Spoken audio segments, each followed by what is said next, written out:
President Zelenskyy, I'm honored to welcome you back to the White House. We spent an awful lot of time on the telephone as well as on video, but it's good to see you in person again. And we've been in close and frequent communication throughout this conflict from the very beginning, but it's particularly meaningful to talk with one another in person, look each other in the eye, because leadership through this terrible crisis has inspired the Ukrainian people, as you have done, Mr. President, and the American people and the entire world.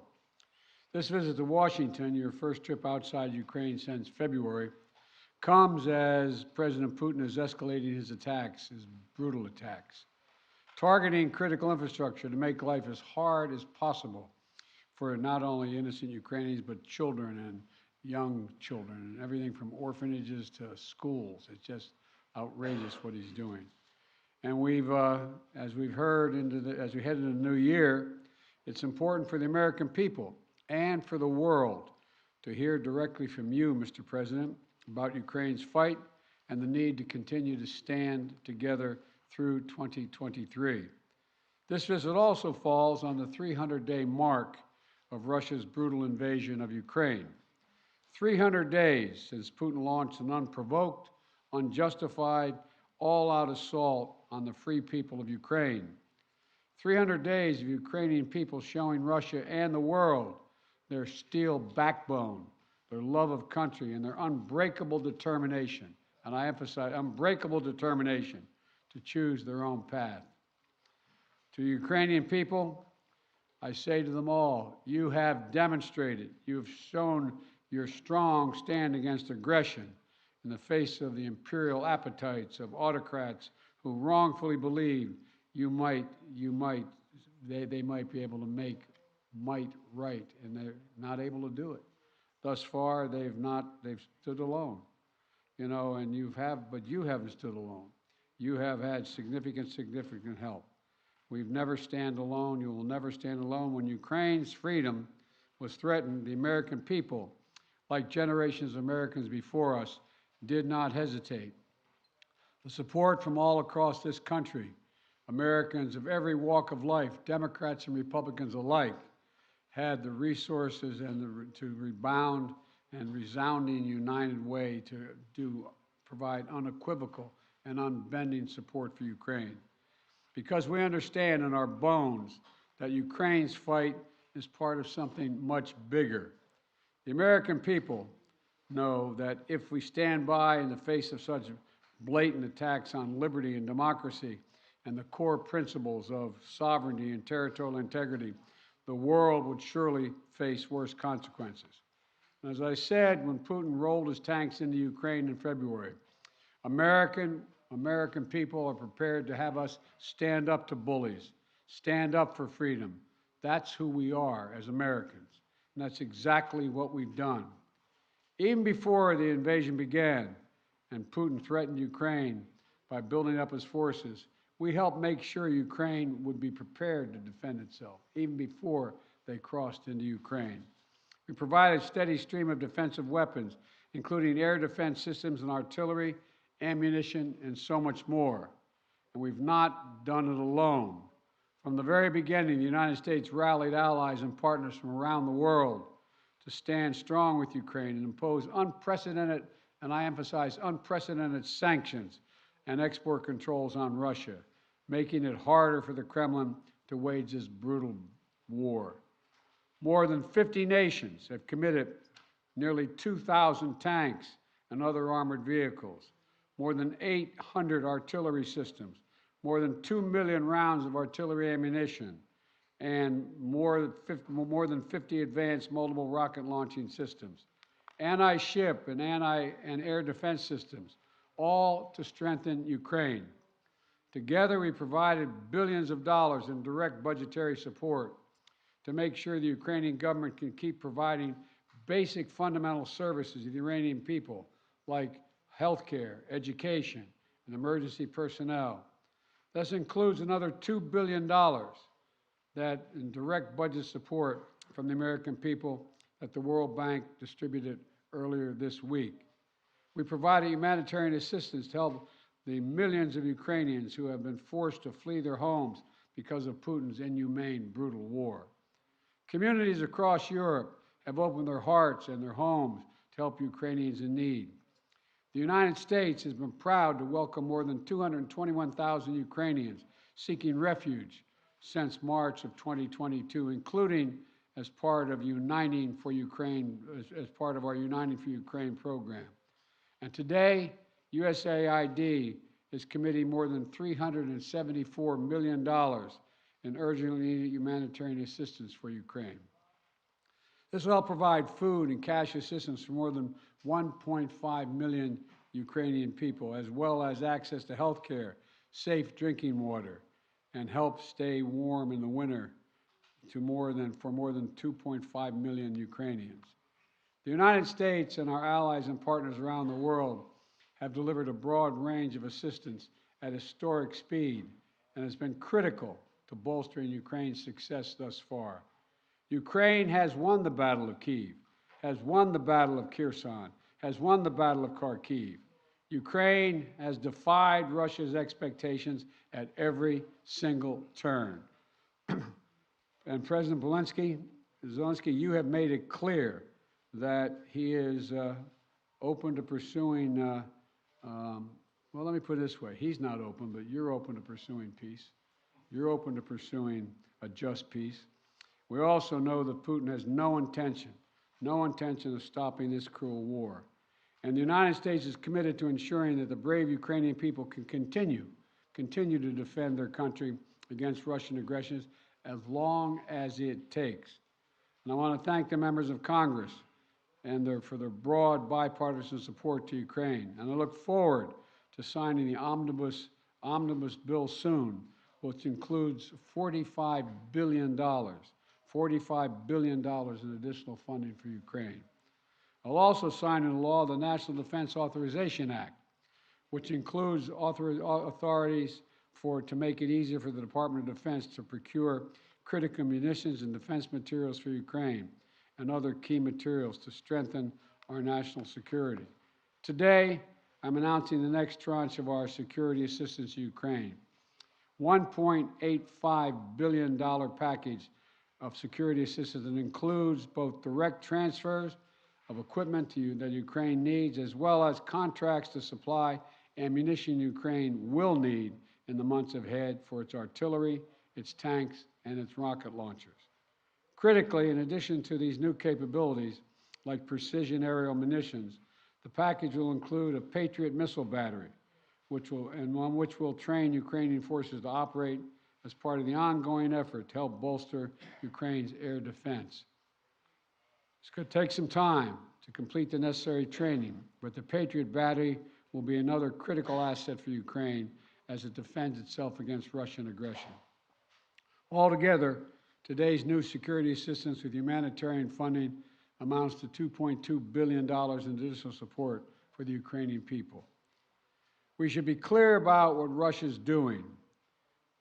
It is purposefully attacking Ukraine's critical infrastructure, destroying the systems that provide heat and light to the Ukrainian people during the coldest, darkest part of the year.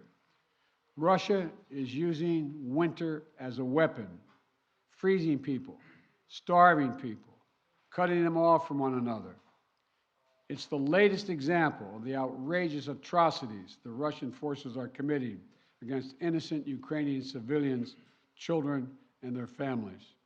And the United States is working together with our allies and partners to provide critical equipment to help Ukraine make emergency repairs to their power transmission systems and strengthen the stability of Ukraine's grid in the face of Russia's targeted attacks.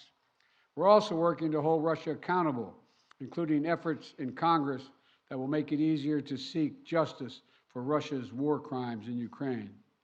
Let me close with this. Tonight is the fourth night of Hanukkah, a time when Jewish people around the world, President Zelenskyy and many of the families among them, honor the timeless miracle, the small band of warriors fighting for their values and their freedom against a much larger foe, and how they endured and how they overcame.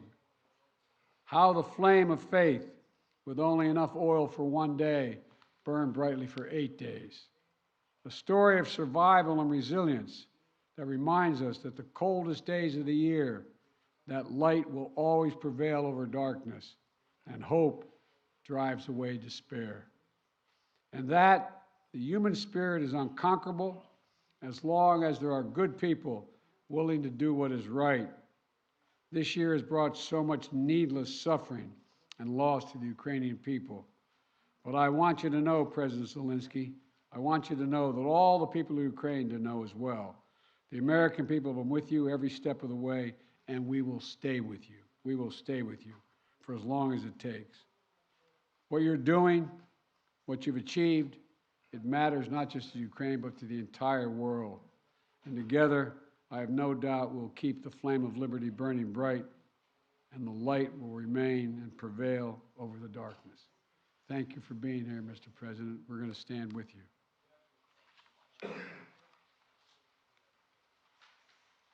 Thank you. Шановний пане президент.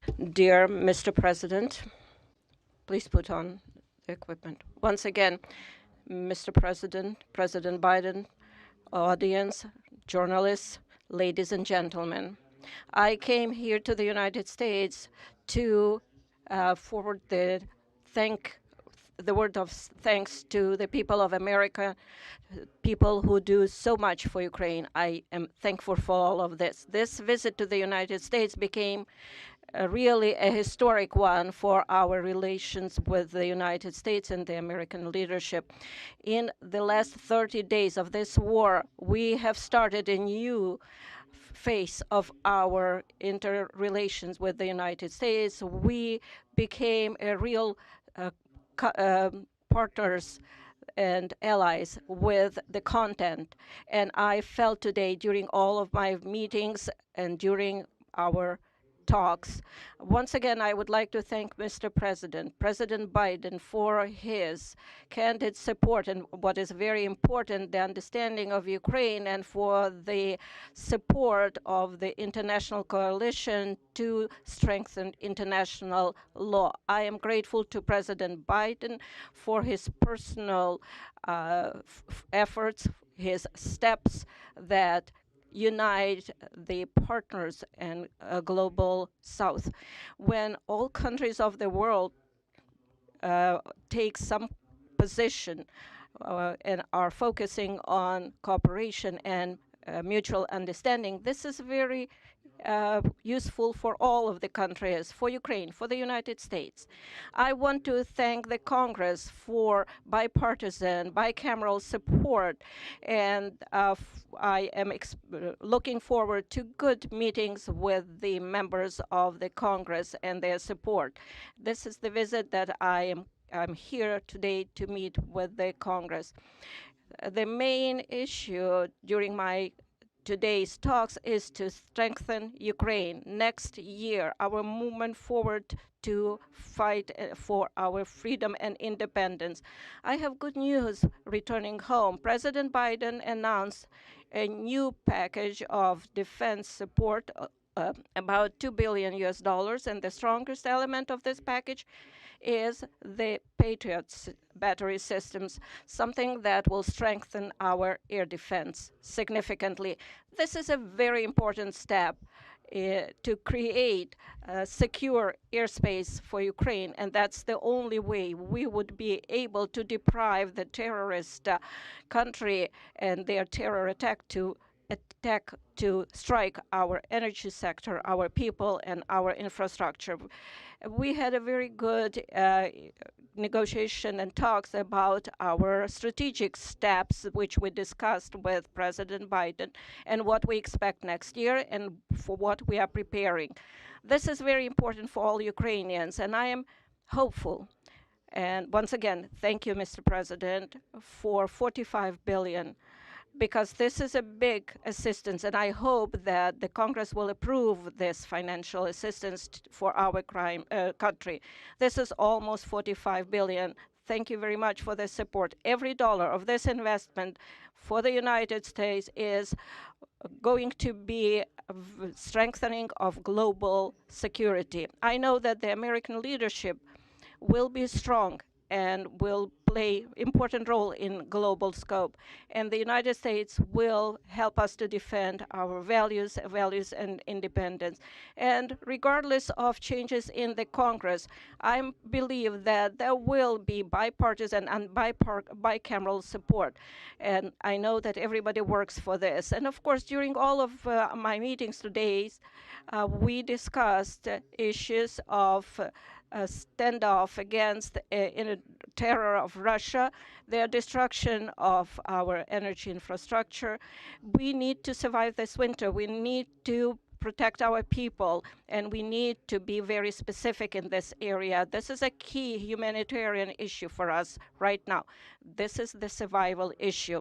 We are discussing sanctions and legal pressure on the terrorist country Russia. Russia needs to be held accountable for everything it does against us, against our people, against Europe and the whole free world. And it is very important that we have the peace formula. And for that, we offer very specific steps what America can do to help us to implement them. We propose global formula for peace summit. I'm thankful for our American counterparts that they feel us and understand how important it is to continue and stay on course and work on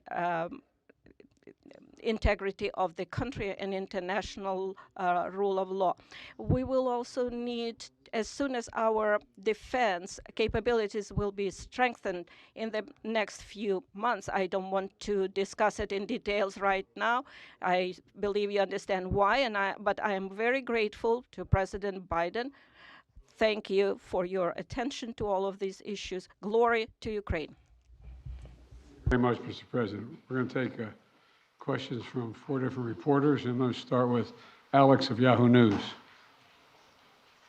Thank you, Mr. President. In 2022, you presided over a bipartisan international coalition to support Ukraine. How will you keep that coalition from fraying in 2023? And President Zelenskyy, welcome to Washington on this beautiful winter day. What is your message to the American people?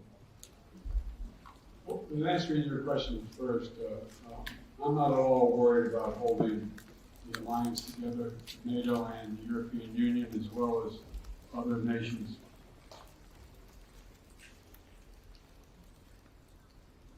I assume this is simultaneous? All right. Okay. I've never seen NATO or the EU more united about anything at all. And I see no sign of there being any change. We all know what's at stake here. Our European partners, all the more so. They fully understand it. This is about, we've never seen a major invasion of a European country since World War II. And they see no signs that Putin is going to do anything to change that unless we resist and we help the Ukrainians resist. We all know what's at stake, the very idea of sovereignty, the UN Charter. Putin thought he would weaken NATO. Instead, he strengthened NATO. I once said to him that we talk about he wanted to see Europe end up being divided. And instead, what did he do? He produced a more united Europe with Sweden and Finland joining. So I don't see any reason to believe there will be any lessening of support. And as we reach out to our NATO allies, our Secretary of Defense and our Secretary of State, we get continued support, not only there, but also from around the world, from Japan and many other countries as well. So I feel very good about the solidarity of support for Ukraine. Thank you for your question. You asked me what is the message to American people. I think I will tell you very simple things, which are very important for me.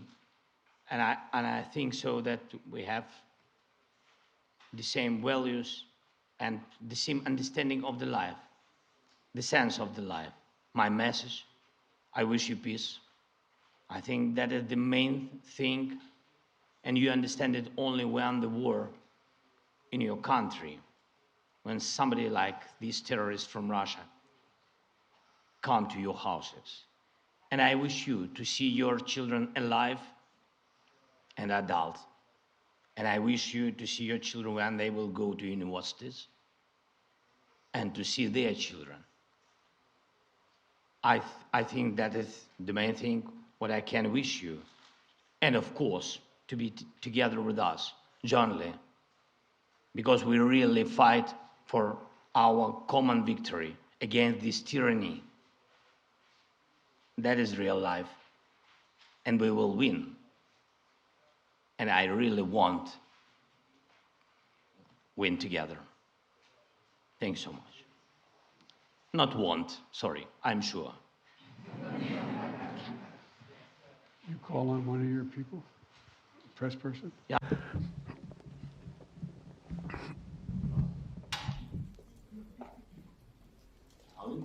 Yeah, thank you. Dmitry, I'm watching the Ukrainian television.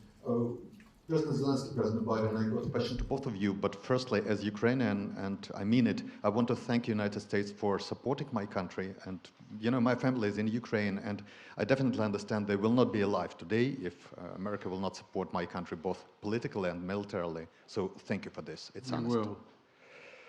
And as of my question, we enter a new phase of this war, and you definitely discussed today which path to choose, how the war could come to an end, and what's next. Will it turn into a new counteroffensive or some kind of peace talks? So, Mr. Biden, Mr. Zelenskyy, could you share your vision? What's the fair way to end this war, and how do you understand this word's fair peace? Thank you. My view. Your guy. I think we have. Come here. I see. Although I like him very much already. That's good.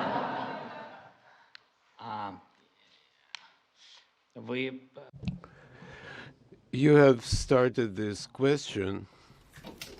I'm sorry. Sometimes I switch on my native language. You have started by stating that your family is in Kiev and without the assistance of the United States. This is absolutely true. The U.S. leadership in this assistance is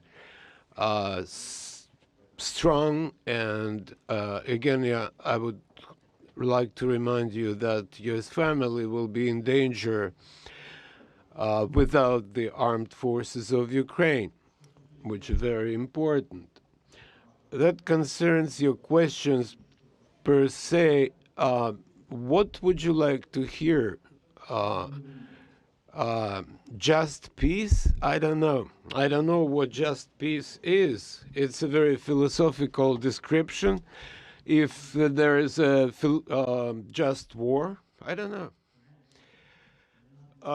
You know, for all of us, peace, just peace is different. For me, as a president, just peace is no compromises as to the sovereignty, freedom, and territorial integrity of my country, the payback for all the damages inflicted by Russian aggression. I'm sorry I'm talking about children a lot today, but as a father, I would like to emphasize, you know, how many parents lost their sons and daughters on the front lines. So what is just peace for them? Money is nothing, and no compensations or reparations are of no consequence. They live by revenge, Odze. I think this is a tremendous tragedy, and the longer the war lasts, the longer this aggression lasts, there will be more parents who live for the sake of vengeance or revenge. And I know a lot of people like that. So there can't be any just peace in the war that was imposed on us by these, I don't know how to describe that because we are in the White House and I can't find the proper language. So these inhumans, I would say. Let me respond. I think we share the exact same vision. and that a free, independent, prosperous, and secure Ukraine is the vision. We both want this war to end. We both want it to end. And as I've said, it could end today if Putin had any dignity at all and did the right thing and just said, pulled out. But that's not going to happen. Not going to happen. It's not going to happen now. So what comes next? We talked about today was we're going to continue to help Ukraine succeed on the battlefield. It can succeed in the battlefield with our help and the help of our European allies and others. So that if and when President Zelenskyy is ready to talk with the Russians, he will be able to succeed as well because he will have won on the battlefield. And, you know, I don't think we should underestimate the impact this war is having on Russia and the losses they're suffering. And you saw just, I think it was 2 days ago, Putin saying that this is much tougher than he thought. He thought he could break NATO. He thought he could break the West. He thought he could break the alliance. He thought he could be welcomed by the Ukrainian people that were Russian speaking. He was wrong, wrong, and wrong. He continues to be wrong. The sooner he makes it's clear that he cannot possibly win this war, that's when the time we have to put this president in a position to be able to decide how he wants the war to end. My turn, huh? Please, yeah. Phil Matterly, Matt Matterly of CNN. Thank you, Mr. President. Welcome, Mr. President. Mr. President, to start with you, your advisors often talk about how critically important you view face-to-face interaction. I'm wondering, after spending 2+ hours face-to-face with President Zelenskyy, what you learned or what you took from the meeting that perhaps you couldn't glean or learn in the phone calls or video conferences, and somewhat tied to that, was there any discussion related to the U.S. assessment that Russia would not take escalatory action now that Patriots are being sent, a Patriot battery will be delivered? Let me answer the first question, the first part of your question. You know I get kidded for saying that there's all politics is personal. It's all about looking someone in the eye, and I mean it sincerely. I don't think there's any substitute for sitting down face to face with a friend or a foe and looking them in the eye. And that's exactly what's happening at this moment. We've done that more than once, and we're going to continue to do it. And the winter is setting in, and Putin is increasingly going after civilian targets and women and children, orphanages. This guy is, well, but he's going to fail. And he's going to fail. He's already failed because he now knows that there's no way he's ever going to occupy all of Ukraine. There's no way in which he's going to be accepted by the Ukrainian people. And so he's failed in the past, and it was very important for him and everyone else to see that President Zelenskyy and I are united, two countries together, to make sure he cannot succeed. And I think I may be mistaken, but I know I judge every leader by the way what they say to me, their consistency, and look him in the eye. This guy has to his very soul is who he says he is. It's clear who he is. He's willing to give his life for his country, and all the folks that came with him today. And so I think it's important for him to know we are going to do everything in our power to see that he succeeds. Thanks. What was the second part of your question? I just asked if you had discussed how the U.S. calculated the escalatory effect of sending a Patriot missile battery to Ukraine. I did not discuss that at all with the president, but we do not. It's a defensive system. It's a defensive weapon system. It's not escalatory. It's defensive, and it's easy to not. And we'd love to not have to have them use it. Just stop the attacks. President Zelenskyy, again, welcome. You mentioned earlier that you wanted to make this trip for a while now. Why now? And also, can you tell me what you think the message you are sending to President Putin is, given the fact that 24 hours ago you were on the ground in the front lines with artillery echoing behind you, and now you find yourself in the White House standing next to the president?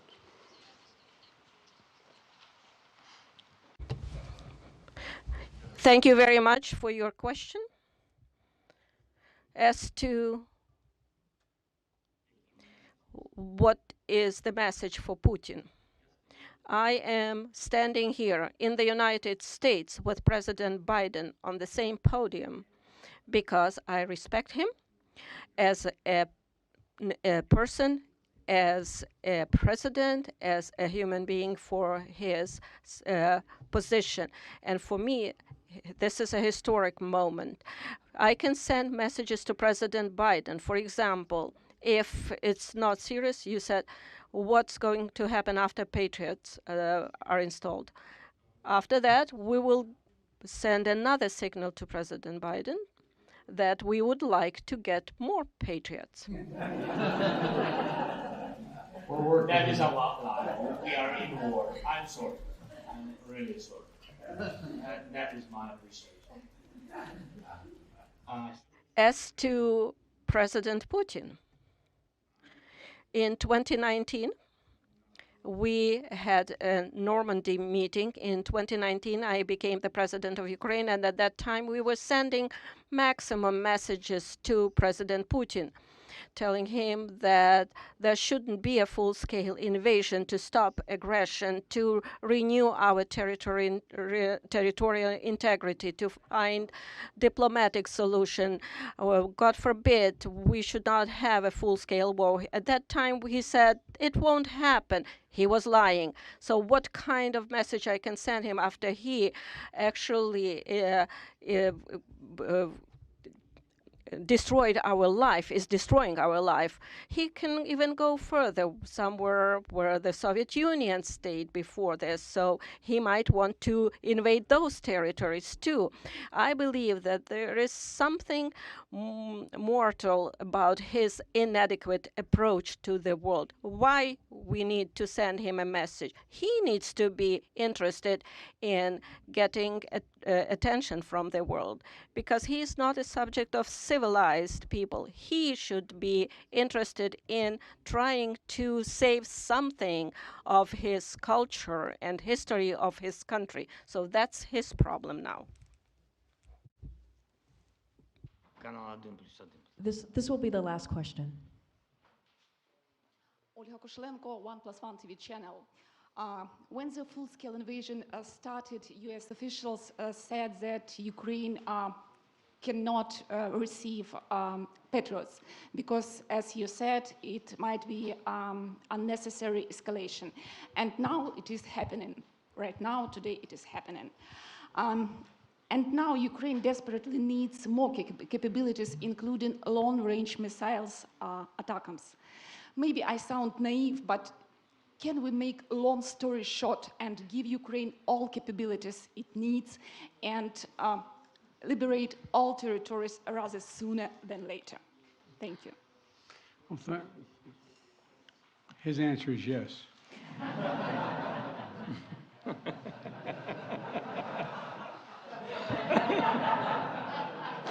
I agree. Let me be straightforward with you. Look, the fact is that it's important to remember that before Russia invaded, we dedicated an enormous amount of security assistance to Ukraine. And we've given Ukraine what they needed, when they needed to defend themselves. And since the invasion, that has resulted in more than $20 billion in terms of security assistance. Just today, I approved another $1.8 billion in additional assistance to Ukraine for it to succeed on the battlefield. And we're focused on working with allies and partners to generate capability in 4 key areas. Air defense, as we know today, the Patriot is the best of that. Secondly is to, and we're looking to do more, we provided hundreds of advanced artillery systems and from dozens of countries. Thirdly, we've worked with partners to get Ukraine tanks and other armored vehicles. And fourthly, we've announced today another 200,000 rounds of additional ammunition. Now you say, why don't we just give Ukraine everything there is to give? Well, for 2 reasons. One, there's an entire alliance that is critical to stay with Ukraine. And the idea that we would give Ukraine material that is fundamentally different than is already going there would have a prospect of breaking up NATO and breaking up the European Union and the rest of the world. We're going to give Ukraine what it needs to be able to defend itself, to be able to succeed and succeed in the battlefield. And the other piece of this is, you may recall, one of the reasons why I have spent, well, I won't tell you the calculation, but I've spent several hundred hours face-to-face with our European allies and the heads of state of those countries, and making the case as to why it was overwhelming in their interest that they continue to support Ukraine. They understand it fully, but they're not looking to go to war with Russia. They're not looking for a third world war, and they think they can all be avoided by making sure that Ukraine is able to succeed in the battlefield. So anyway, there's more to say, but I probably already said too much. Thank you. Well, thank you all very, very much. Appreciate your time and attention. And as I said, Mr. President, you don't have to worry. We are staying with Ukraine as long as Ukraine is there. Thank you all. Thank you so much. All the best.